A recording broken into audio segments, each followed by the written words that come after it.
जैसा कि आप सभी जानते हैं, सच की हमेशा जीत होती है और हमारी एक छोटी सी प्रयास आप तक बड़ी खबर पहुंचाती है। तो स्वागत करते हैं आप सभी का STS न्यूज़ चैनल पर। आगे बढ़ने से पहले आप इस वीडियो को लाइक और चैनल को सब्सक्राइब जरूर कर ले और साथ में बेल आइकन भी प्रेस कर ले। चलिए बढ़ते हैं खबरों की। और आप किस राज शहर से न्यूज़ को देख रहे हैं, कमेंट में जरूर लिखिए। रेल मंत्रालय ने सोमवार को जानकारी दी कि अग्निपथ योजना को लेकर आंदोलन के चलते 208 मेल एक्सप्रेस और 379 पैसेंजर ट्रेनों को रद्द करना पड़ा। इनके अलावा 4 मेल एक्सप्रेस और 6 पैसेंजर ट्रेनों को आंशिक रूप से रद्द किया गया। किसी भी ट्रेन को डाइवर्ट नहीं किया गया। चल रहे आंदोलन के कारण रविवार को पूरे देश में कुल 491 ट्रेन सेवाएं प्रभावित हुई। 19 जून की रात 8 बजे तक 229 मेल एक्सप्रेस और 254 पैसेंजर ट्रेनें रद्द कर दी गई, जबकि 8 मेल एक्सप्रेस आंशिक रूप से रद्द कर दी गई।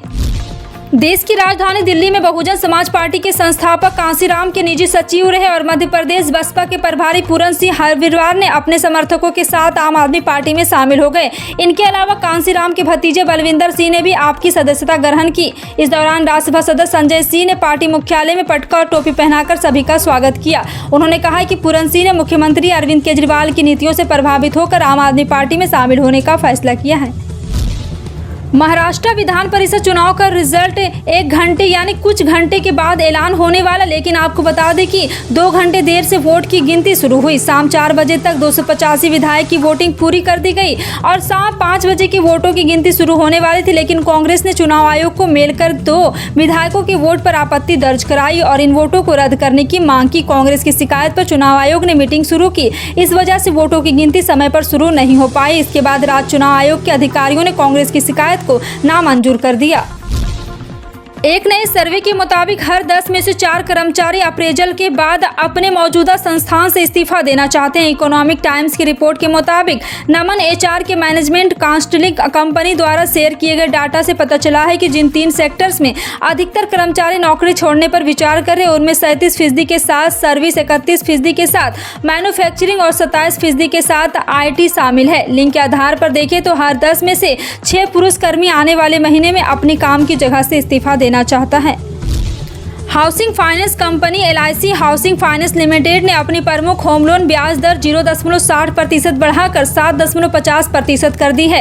LIC HFL ने सोमवार को कहा है कि इस वृद्धि के साथ होम लोन पर ब्याज दर अब 7.50% से शुरू होगी। नई ब्याज दरें 20 जून 2022 से प्रभावित है। होम लोन की ब्याज दर दरअसल स्टैंडर्ड्स ब्याज दर है, जिससे LIC HFL के लोन की ब्याज दर जुड़ी हुई है। रिजर्व बैंक जब से रेपो रेट में बढ़ोतरी कर रहा, उसके बाद से होम लोन, पर्सनल लोन आदि की ब्याज दरों में बढ़ोतरी देखी जा रही है।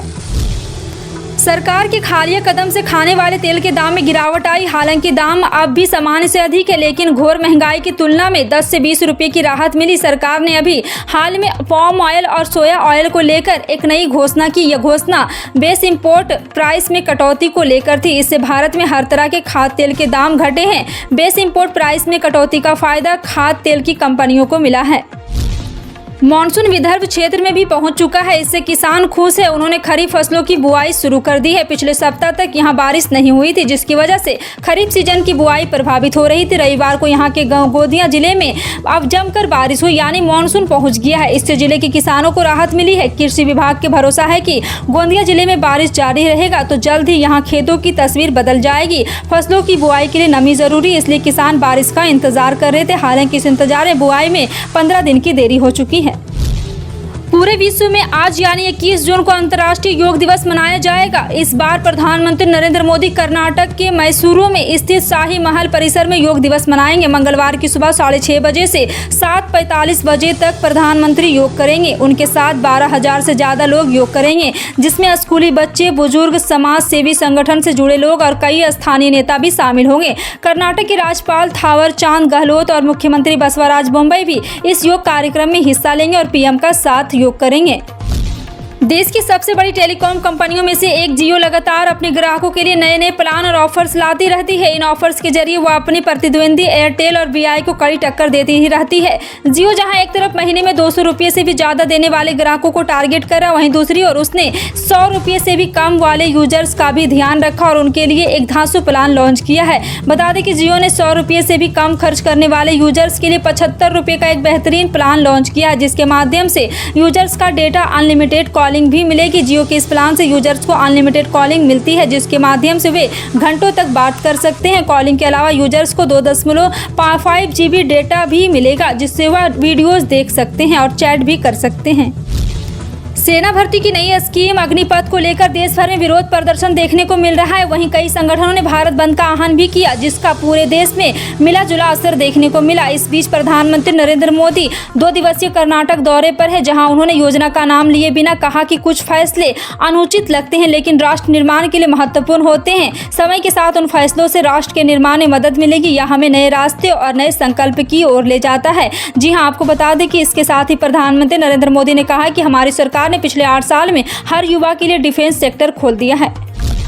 देश के अगले राष्ट्रपति कौन होंगे, इसके लिए चुनावी तैयारी चल रही है। सत्ता पक्ष के साथ साथ विपक्ष भी इस चुनाव की तैयारी में जुटा है। टीएमसी सुप्रीमो और पश्चिम बंगाल की मुख्यमंत्री ममता बनर्जी की अगुवाई में बीते दिनों विपक्षी दलों की बैठक में एक साझा उम्मीदवार उतारे जाने के प्रस्ताव पर सहमति बनी थी। इस बैठक में विपक्षी दलों की ओर से 3 नामों का प्रस्ताव दिया गया था, लेकिन अब एक एक कर विपक्षी दलों के तीनों संभावित उम्मीदवार ने राष्ट्रपति चुनाव नहीं लड़ने का ऐलान किया है। उल्लेखनीय है कि विपक्षी दलों की बैठक में सबसे पहले राष्ट्रपति चुनाव के लिए एनसीपी नेता शरद पवार का नाम चर्चा में था, लेकिन शरद पवार ने उसी दिन राष्ट्रपति चुनाव से इनकार कर दिया है। वहीं दूसरी ओर फारूक अब्दुल्ला और महात्मा गांधी के परपोते गोपाल कृष्ण गांधी के नाम का प्रस्ताव भी दिया था। अब इन दोनों ने भी इस प्रस्ताव को ठुकरा दिया है। सोमवार को घोषित राज्य बोर्ड के परिणाम के अनुसार कक्षा 12 के 93.76% विद्यार्थी जबकि 10वीं के 90.7% विद्यार्थी परीक्षा में सफल रहे। राज्य के स्कूली शिक्षा मंत्री अम्बिल महेश पोचियोमी ने यह स्कूल शिक्षा विभाग के अधिकारियों की मौजूदगी में मई में हुई बोर्ड परीक्षाओं के नतीजों की घोषणा की। पहले की तरह इस बार भी लड़कियों ने लड़कों को परीक्षा में पछाड़ दिया और इस बार 12वीं कक्षा के पास हुए विद्यार्थियों की 10वीं और 11वीं परीक्षा की परीक्षाएं पिछले 2 वर्षों से कोविड-19 के कारण रद्द कर दी गई थी। उन सालों के परीक्षा परिणाम में सभी को पास घोषित कर दिया गया था। भारतीय जनता पार्टी की निलंबित प्रवक्ता नुपुर शर्मा एवं सोमवार को नारकेलडांगा पुलिस थाने में पेश नहीं हुई। पैगंबर मोहम्मद के शर्मा द्वारा दिए गए विवादास्पद बयान के एक स्थानीय व्यक्ति ने प्राथमिकी दर्ज कराई थी, जिसके आधार पर पुलिस थाने ने उन्हें पेश होने के लिए नोटिस भेजा था। पुलिस के एक अधिकारी ने बताया कि शर्मा ने पुलिस को ईमेल के जरिए सूचित किया कि वह सोमवार को थाने में पेश नहीं हो सकती।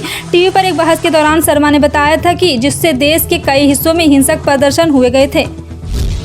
सशस्त्र बलों में भर्ती के लिए लाई गई विवादास्पद अग्निपथ योजना का वापस लेने की मांग को लेकर भारत बंद के मद्देनजर सोमवार को झारखंड में 5000 से अधिक सुरक्षा कर्मियों को तैनात किया गया और राज्य भर में स्कूल बंद रहे।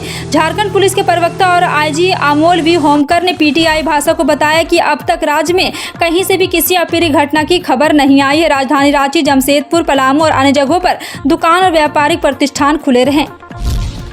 पीएम नरेंद्र मोदी किसानों को और आपको बता दें कि कर्नाटक में सोमवार को 2 दिवसीय यात्रा पर थे। इस दौरान उन्होंने 28,000 करोड़ रुपए से अधिक की रेल और सड़क बुनियादी ढांचा परियोजना का उद्घाटन और शिलान्यास किया।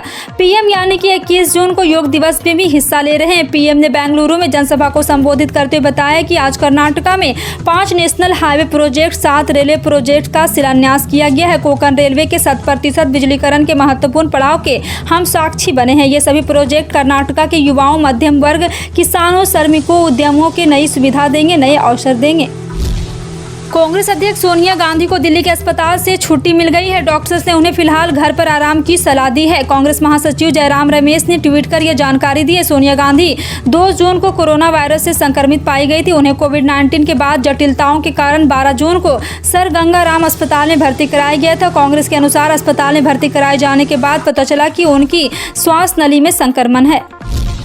आज सोने और चांदी की दोनों कीमतों में गिरावट आई है। अगर आपका भी गोल्ड खरीदने का प्लान है तो आप सस्ते में खरीदारी कर सकते हैं। हफ्ते के पहले दिन कारोबार के बाद गोल्ड 50,800 के नीचे बंद हुआ है। वहीं आज चांदी की कीमतों में भी गिरावट देखने को मिली। HDFC सिक्योरिटीज के इस बारे में जानकारी दी गई है। दिल्ली सराफा बाजार में आज गोल्ड 242 रुपये सस्ता होकर 50,735 रुपये प्रति 10 ग्राम के लेवल पर बंद हुआ। वहीं इससे पिछले कारोबारी सत्र में सोना 50,997 रुपये प्रति 10 ग्राम पर बंद हुआ है। वहीं आपको बता दें कि इसके अलावा चांदी की कीमत की बात करें तो इसमें 770 रुपये की गिरावट देखने को मिली है, जिसके बाद चांदी का भाव 60,460 रुपये प्रति किलोग्राम पर पहुंच गया है। फिलहाल आपका इन सभी खबरों पर क्या कहना है, कमेंट सेक्शन में टाइप करके जरूर बताएं। इसी तरह की पल पल की अपडेट जानने के लिए जुड़े रहें आप अपने NTS न्यूज चैनल से। मिलते हैं अगली बड़ी खबर में, तब तक के लिए जय हिंद।